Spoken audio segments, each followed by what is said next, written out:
আপনাদেরকে আর কি বলবো। আমি বাংলাদেশে এসে নিজের দেশের মিডিয়াগুলো দেখি। আমি নিজের দেশের মিডিয়াগুলো যখন দেখি তখন আমাদের ভারতের মিডিয়া শুধু একটাই কথা বলছে যে বাংলাদেশের সংখ্যালঘু মুসলিম হিন্দুদেরকে মুসলিমরা খুব মারধর করছে, অত্যাচার করছে।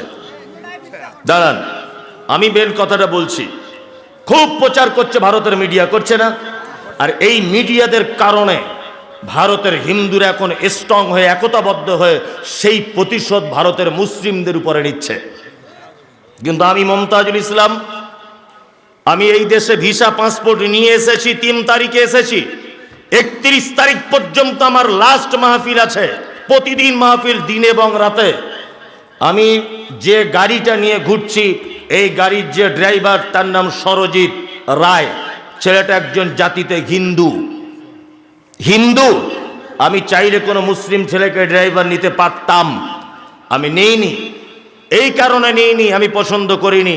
আমার মূল উদ্দেশ্য হচ্ছে যে শফিকুল ইসলাম তো গোপন তথ্য বলতে পারবে না, আশরাফুল গোপন তথ্য বলতে পারবে না, মেকাইল ইসলাম গোপন তথ্য বলতে পারবে না। গোপন তথ্য যদি বলতে পারে তাহলে রায়, চ্যাটার্জি, মুখার্জি, চট্টোপাধ্যায় এই বলতে পারবে। ওকে আমি গাড়ির ভিতরে গোপনভাবে জিজ্ঞাসা করেছি, সরজিৎ তুমি সত্যি করে বলো তো, বাংলাদেশের মুসলিমরা তোমাদের উপর অত্যাচার করেছে? বলছে হুজুর না। খুব ভদ্র ছেলে, খুবই ভদ্র ছেলে। বলছে হুজুর না। ও আবার আমার সঙ্গে ঘুরে বলে আমাকে বলছে, হুজুর আমি একটা পাঞ্জাবি পরে আসবো বাড়ি থেকে, আমি প্যান্ট শার্ট পরে আমাকে মানায় না। আজকে দেখবেন যখন গাড়ি চালাবো পাঞ্জাবি পরে এসেছে। আমি আবার হাসি করে আজকে বললাম, তা তুমি টুপিটা লাগিয়ে নাও, টুপিটা লাগিয়ে নাও না, একটু যদি লাগাও তাহলে খুব ভালো হয়। খুব আমাকে সম্মান দেয়, ভালোবাসে, খুব মানে উচ্চ মর্যাদা আমাকে দেয়, উচ্চ রকমের সম্মান দেয়। যাই হোক, আমি যে নাপিতের কাছে আমি চুল দাড়ি সেভ করেছি, নাপিতকে জিজ্ঞাসা করেছি, ভাই সত্যি কথা আপনি বলুন তো দেখি, বাংলাদেশে কি সংখ্যালঘু হিন্দুদের উপর অত্যাচার চলছে? বলছে না, তেমন কিছু নয়। যেখানে হিন্দু রাস্তায়, হিন্দু বাড়ি, হিন্দু দোকানদার, আমি বিশেষ করে মুসলিম দোকানদারদের কাছে ঢোকার চেষ্টা করিনি। আমি হিন্দু দোকানে, সোনার দোকানে ঢুকেছি আমি নিজে। কালকে পার্বতীপুরে সোনার দোকানদারের সঙ্গে কথা হচ্ছে, এরকম এরকম ব্যাপার, আপনারা তো খুব চাপে আছেন। বলছে, কে বলেছে আমরা চাপে আছি? আমরা তো বিন্দাস।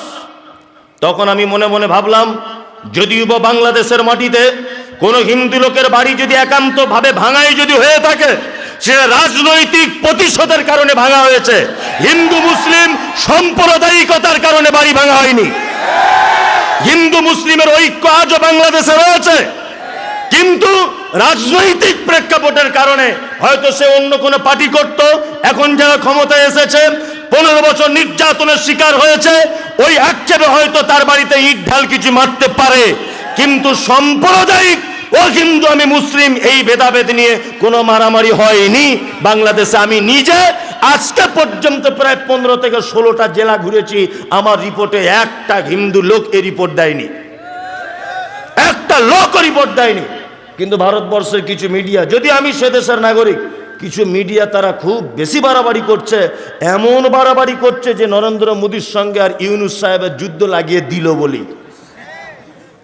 কি বললাম বুঝলেন?